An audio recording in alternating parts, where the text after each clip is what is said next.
Good evening, folks. Good evening.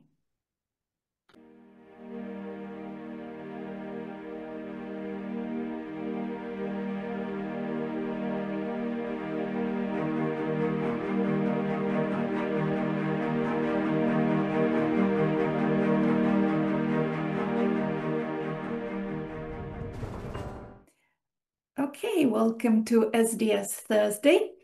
My name is Dr. Julia Budnik, and probably many of you already know me. And tonight we will be talking on imposter syndrome, and our presenter will be the founder of SDS Seminars, Paul Grantham. And many of you, of course, know Paul as well. And as always in the beginning, while we are gathering, I will ask you to start typing, and I'm very glad Sarah already doing it, and to tell us a little bit about yourself. So where you are in the world, where you are joining us from, and what is your professional background? Are you working with children, adolescents, grown-ups? Are you working in the NHS or private sector, or maybe in any other setting, especially if you're abroad? So let us know a little bit about yourself, anything which is relevant and interesting and might be of interest to your colleagues in the room as well, so they have a better sense of who are we meeting with tonight. And I particularly will ask you about the topic. We're talking on the imposter syndrome. And although we've been training on this topic for a number of years now, I don't know whether any of you attended any of the trainings with Paul on imposter syndrome. Maybe a short one, 2 hours training, or maybe a long one, a 2-day course. And why are you here? Whether you are struggling with imposter syndrome yourself, we know it's quite common in our group of people, or whether you are here for your clients, or maybe a little bit of both. So anything to do with your relationship with imposter syndrome. Maybe I would also be interested to know how prevalent it is in your client group. Do you notice more of it? Maybe people are more aware of it nowadays. So anything to do with the topic of tonight's conversation, please write it in the chat. I won't be able to respond to the chat very quickly because the screen is small and they go up quickly. So if you have any question which I'm not responding to, feel free to private message me. Or even towards the end of the evening, put your hand up and ask your question yourself. So that's on the topic. As always, I will let you know a little bit about SDS Seminars and why we are choosing imposter syndrome as our tonight's presentation. Actually, it's a little bit of a celebration because, strictly speaking, tonight is a book launch party. I don't know if you have champagne on the ice. We don't, but it's something what we celebrate tonight because Paul has written and published a new book, and I will be very, very happy to share with you how to find it. Please, Paul, let me know if the sharing is working. Yeah, is it okay? Yes. Mm-hmm. You've got the Yes, SDS site up, yes, and that's it. Great. I'm going to Amazon now and want to show you the brand new book. So the book is called Free Yourself from Imposter Syndrome: How Integrated CBT Can Work for You. And this is not just a book which you read, it's actually a practical step-by-step guide to self-empowerment and to being able to change your relationship with imposter syndrome and hopefully free yourself from it. The book contains enormous amount of exercises, which we hope you will be doing. And it's a big, I don't have it with me, but it's like A4 size like that. So the exercises can be easily photocopied and used with your clients. We don't mind you using it with your clients as long as you don't use it for any other purposes. But with the clients, you can use the exercises in the book. So the book is currently on discounted price. We call it a review copy because, as you might notice when you look at it on Amazon, the back cover of the book is blank. At the moment, we don't have any snippets, any reviews there, and we hope that those of you who will buy the book at this discounted price, it's less than a half price, only £10 at the moment. So if you buy the book and write your review on Amazon, the best reviews, best snippets from the reviews will be used on the back cover. So you might see your name on Paul's book eventually. So this is the reason to celebrate tonight. But I want also to mention two other things, both to do with imposter syndrome. And number one is the course which Paul will be running in September. As I mentioned before, he's got a 2-day program developed for working with imposter syndrome, which is suitable for both yourselves for dealing with your own imposter syndrome or to learn how to deal with it with your clients. And the course in the past was running over 2 days. And we had a lot of feedback from you and your colleagues that sometimes it's not easy to free up 2 whole days. So what we're doing now, we are running this course over 4 weeks, how to overcome imposter syndrome. We are running it over 4 weeks, but only 3 hours morning sessions. So from 9 to 12, 1 day a week, you get overall the former 2-day course, but run in much more useful and friendlier, in a friendlier format. So you can have free your half day and then still do your work in the afternoon.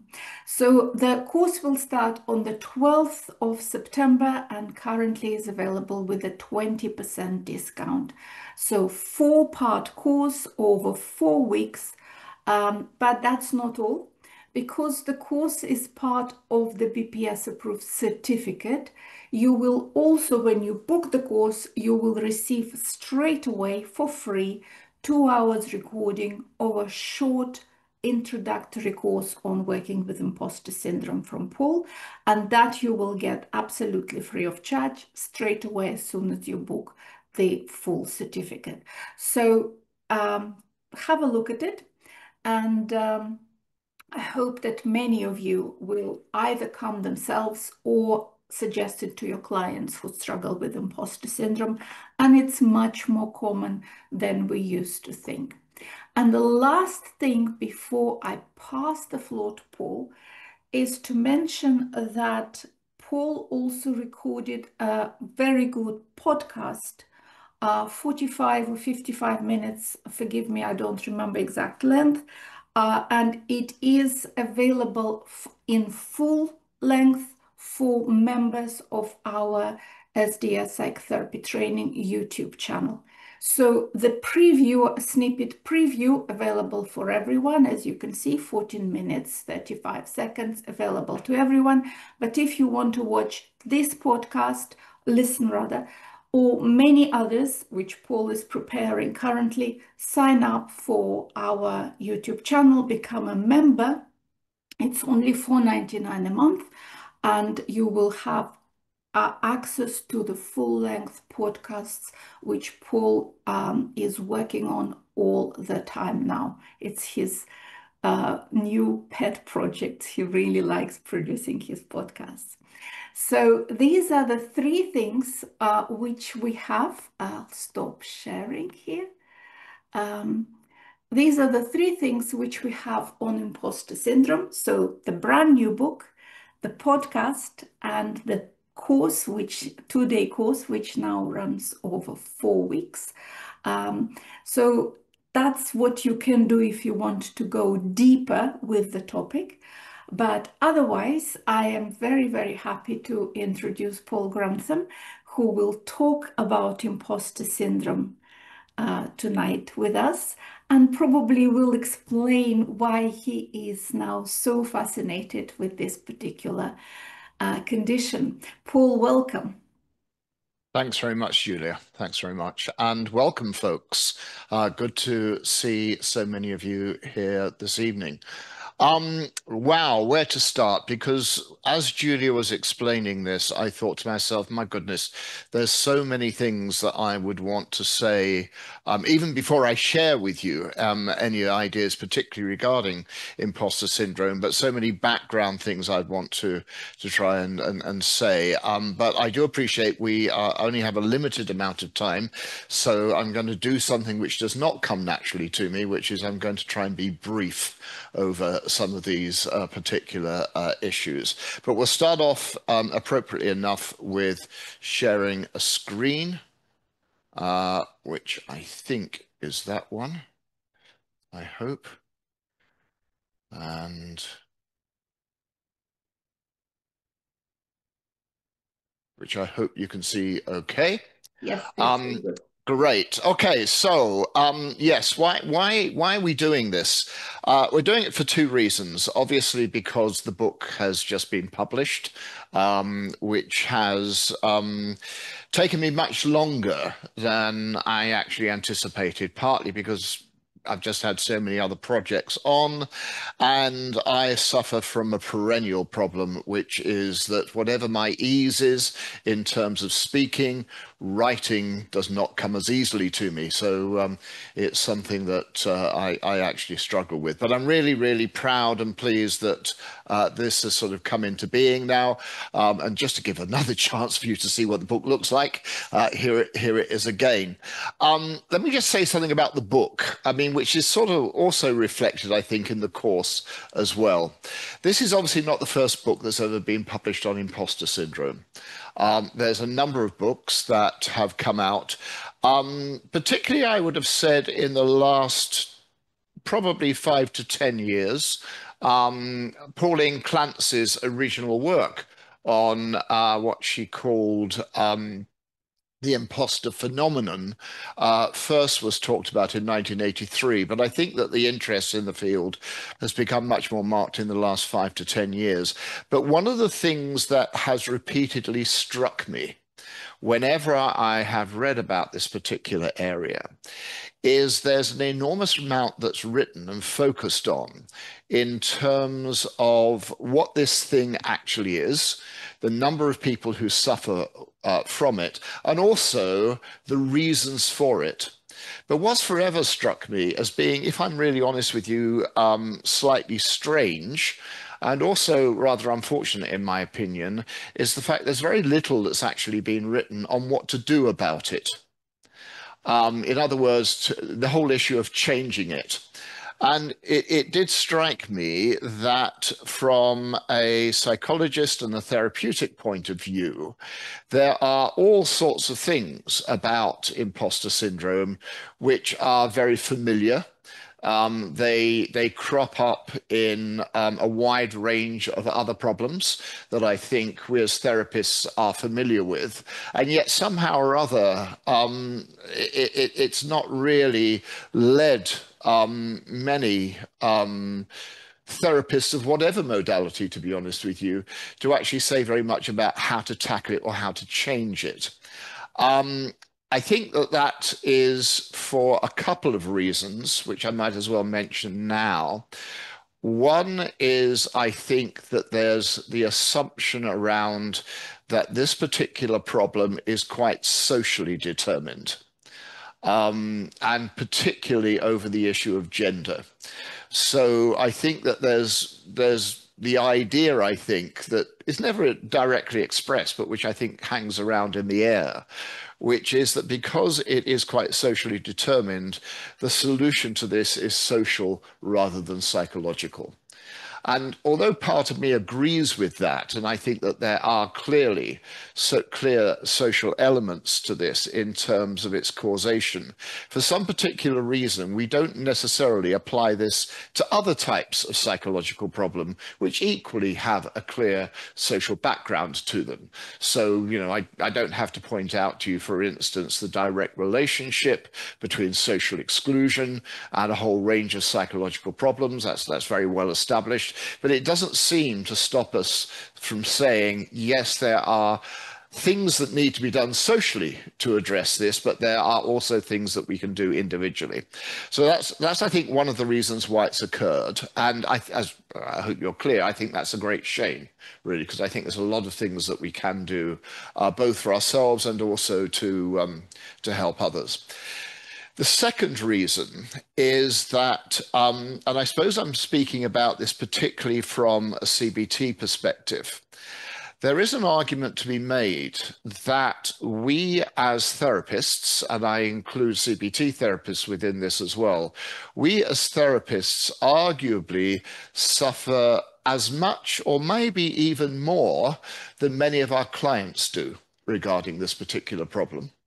And there's not, I think, necessarily the sense of self-reflection or physician heal thyself that I think there should be. In other words, I think that there's the possibility that this might be seen as a topic area which we can relate to directly as therapists, but it's a bit of a touchy area to start thinking about, trying to help people, because it immediately raises questions, which is, if I'm here to help others with this problem, why the heck am I not helping myself?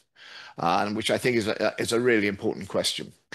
And there's a third element in this, which I've also been quite sort of fascinated by, which is that there are certain problems, that psychological problems that exist, where when we have them, they are problems which we have a natural inclination to wish to hold on to. We almost hold on to them for moral reasons. Most obvious example that strikes me is anger problems.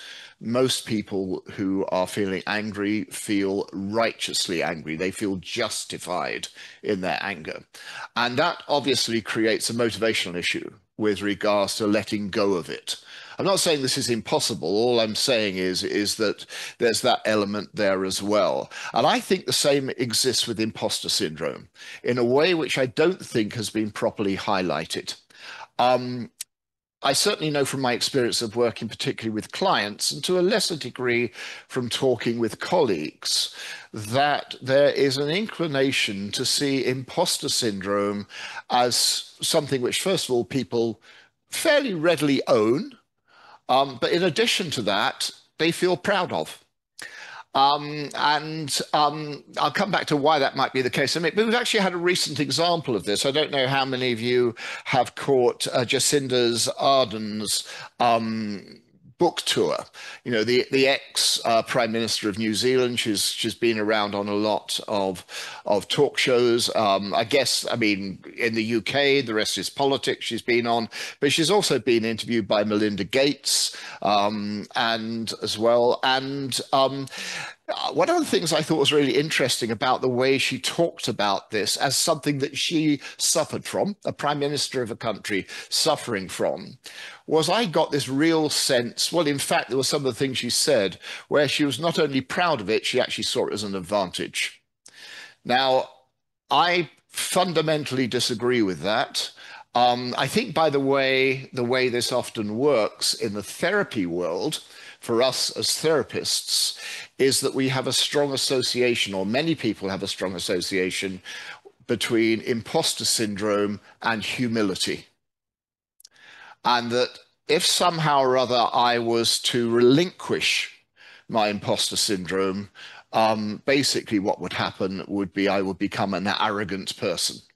And I hope you can see that, that makes that something where there's going to be an obstacle to letting go. Now, I fundamentally disagree with this. I fundamentally disagree with it because I do think there's some doublethink here. If we actually had a client who came along and said, I think I'm a bit of a fraud. I don't really deserve this. Actually, if I was to let go of this, that would mean I would become a very arrogant person. We would not see that, I suspect, as acceptable. We would, whether you would say this directly or not to your clients is another matter, but I suspect that you would think, no, that's not justified. To let go of feeling that you're a fraud, to let go of feeling that you're not deserving of things, does not make somebody automatically very arrogant. And indeed, I'm sure you've come across that with clients and how that's a very common response in all sorts of contexts. Whether you're dealing with folks who are depressed who have this experience, or whether you're talking about people who express this simply within a work context or an education context. So I'm saying all this because I think that there's these reasons why there hasn't been the investment or interest in looking at how to change this. And I hope that this book actually makes a difference to that. In terms of the approach within it, the approach is a combination of second and third wave CBT. In a way, a lot of the strategies that are there, the exercises that are there in the book, for anyone who's got a CBT background, will feel quite familiar. Except the difference here, and particularly this is the way the book's written, is that the difference here is that this is about applying these not only to imposter syndrome, but applying it to yourself as well, and seeing the difference that that actually makes.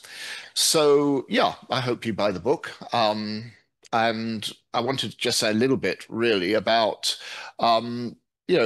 why it got written and why we wanted to revisit this particular topic in a bit more detail, with maybe some new insights as well, which have developed since the course was last run. So for those of you that are not familiar with this, just to run through what imposter syndrome is, originally coined by Pauline Clance. She actually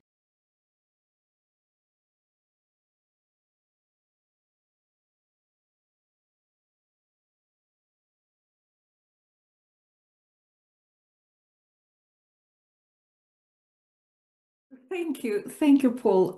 It was fascinating, and just as the book is fascinating, and I'm sure all of us, to some degree, are sitting here and trying to measure ourselves against the things which you were saying, because I'm sure many of us are very, very familiar, and some of the things you were saying are probably very, very applicable to some of the world leaders at the moment, especially when you were talking about loyalty and things like that. So yeah. we are living in a world which clearly is overpopulated by probably people suffering with imposter syndrome. Graham made a lovely little remark, which you actually mentioned as well. He says apparently imposter syndrome is given with every PhD, because 50 to 75% of PhD students are struggling with it. And to be honest, not just during their studies, probably for the rest of their lives, because as you quite rightly said, the type of professions we are in sometimes make us more susceptible to it. I Can I want say, to, oh, yeah, sorry, I was yeah, going to say, can I just say something very briefly about that particular point? Because I totally briefly. agree with it. Mhm. Um, I think a major fault here lies with PhD supervisors.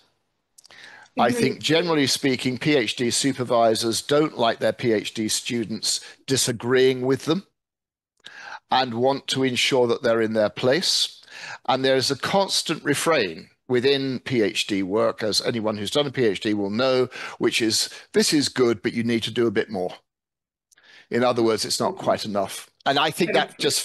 just starts the ball rolling, unfortunately. Sorry, I interrupted you. No, absolutely. You're absolutely right. I just wanted to mention a couple of things.